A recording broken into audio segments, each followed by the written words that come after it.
Hello, my name is Savage, and I am the creative director here at Alliant Motorsports. And this is the first in a series of videos that will hopefully help you set up the Alliant Motorsports graphics package and all of its features for your streaming needs. So let's get through this as quickly as we can. First thing you're going to want to do is go to the streaming and stream setup channel in your respective Discord. This is where all the video links will be located, but what we're looking for is the first link here to the graphics packages.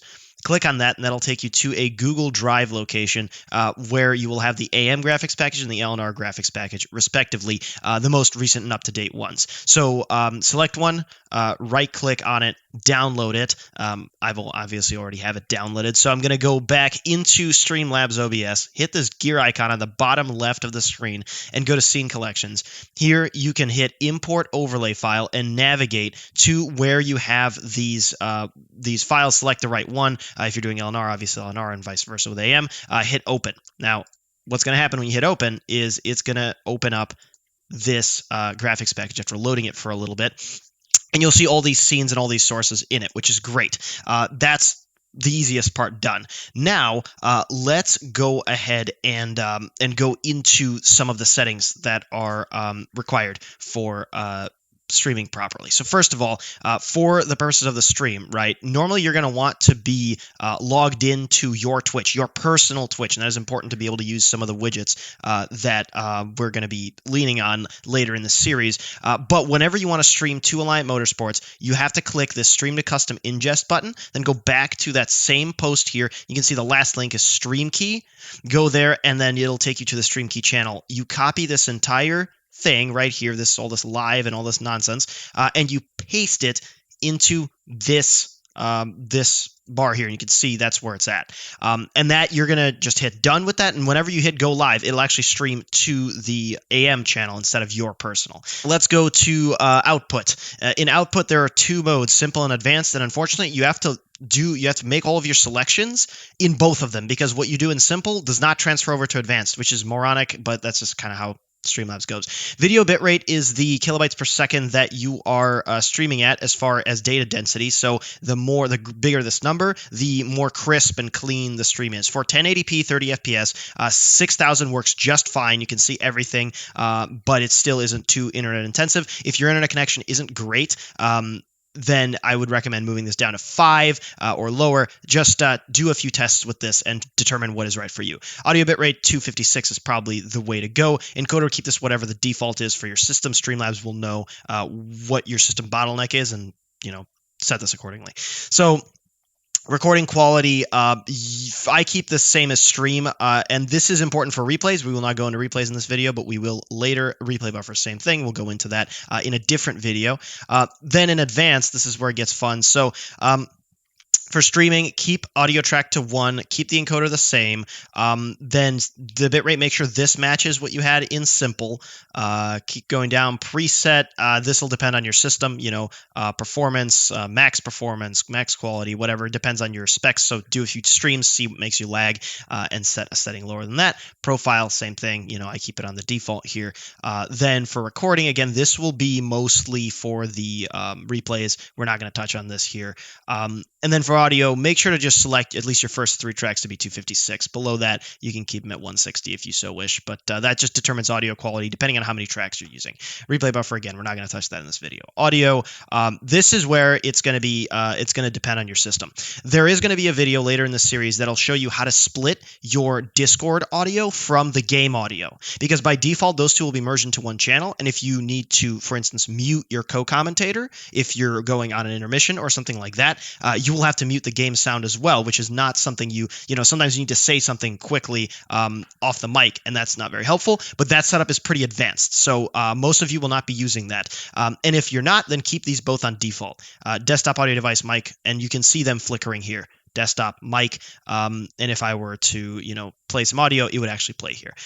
Then in video, I recommend streaming 1080p unless your internet is God tier, and then 30 FPS should be fine as well. And let's see, that pretty much that pretty much covers off all of it for the settings. Now let's move on to the actual sources. What you're going to see here is in live game capture, I have my bottommost source saying F1 2020 capture. Now, when you import this package, it will not actually connect this to your game. So what you have to do is delete it if it's not already deleted. So you press this minus button. And what you're going to need to do is press plus, start your game in DirectX 11. And then once that game is started, you're going to want to add a game capture here. Hit add source, name it whatever you want.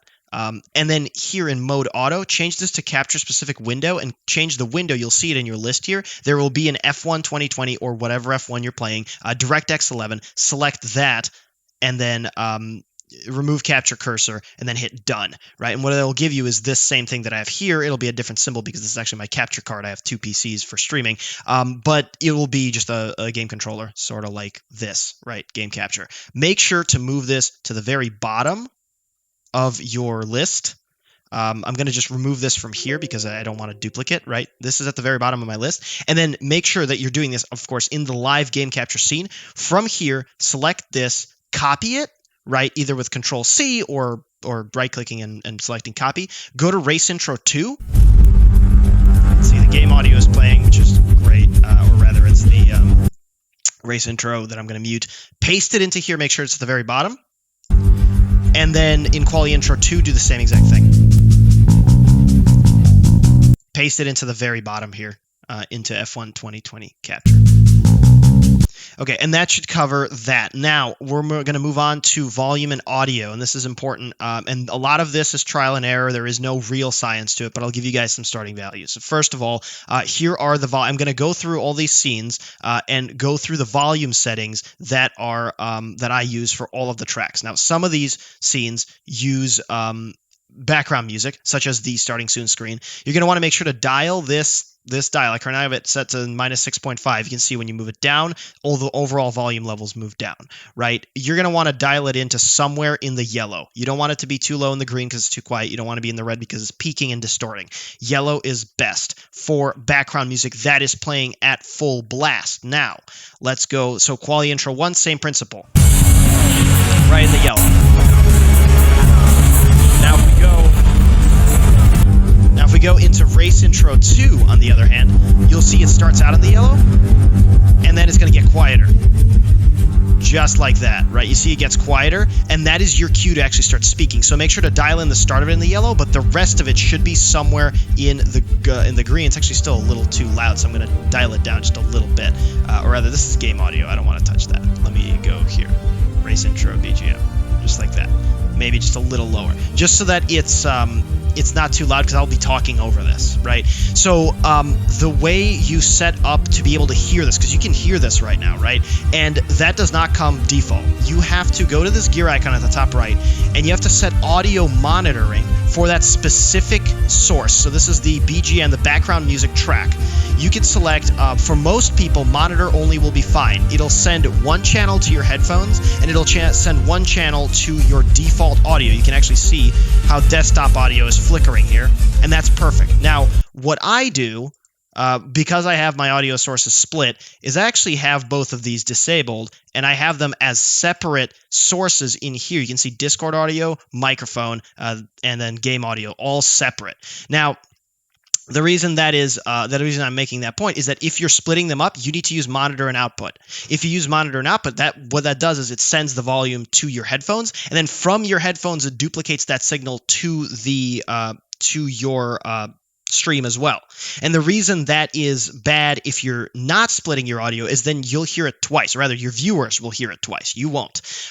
So you'll need to test this, do a test stream with it on monitor only, and if it's not working and you can't hear it on the stream, then try monitor and output.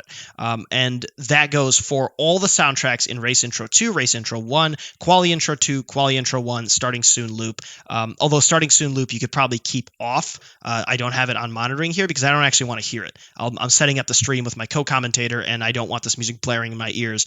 The reason I want it in Race Intro 2, for instance, is because it gives me my cue to speak. As soon as the sound of the music music gets quieter, that's when I know I come in and start to narrate the track guide. So that is that. For the volume settings, again, a minus 6.5 dB decibels in the starting soon. Quality intro 1, minus 10.3. Quality intro 2, minus 1.4. Race intro, minus 9.4. Race intro 2, we're going to go down here somewhere. Or not. I think I have it muted. I do.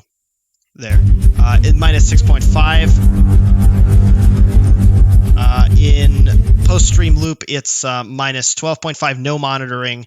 And then in the interview starting soon, it's minus 6.5, no monitoring as well. That is the volume and sound. We're going to go into these things, these tracks, in a different video. The one with splitting your mic and stuff. For now, you can keep all of these selected, 1 through 6 for every source.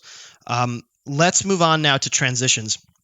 For the purposes of transitions, we have a stinger, right? And you can see it here. If I switch from interview starting soon to game capture, you'll see it come in. There's your transition, Alliant Motorsports, and it fades out or it slides out. Now, there's some instances when you don't want that. For instance, in Race Intro 2, this video that plays, shut this thing up again. This video that plays actually ends up going dark. It ends about a minute and a half after it does the entire track guide. The video ends. Now, what's behind it is this F1 capture that we put in here earlier. And what that means is that you don't have to time switching from this source to your live game capture perfectly to when the video ends. You could just stay in Race Intro 2 for all you care, and it'll just show the game after this video is done. And then when you change to live game capture, it's meant to be seamless, right? You're already showing the game here, and you change it to live game capture, and your audience won't even know. And the reason that's important is because in live game capture, you have standings, you have driver of the day, and all that fun stuff. So you don't want that stinger to play between those two scenes.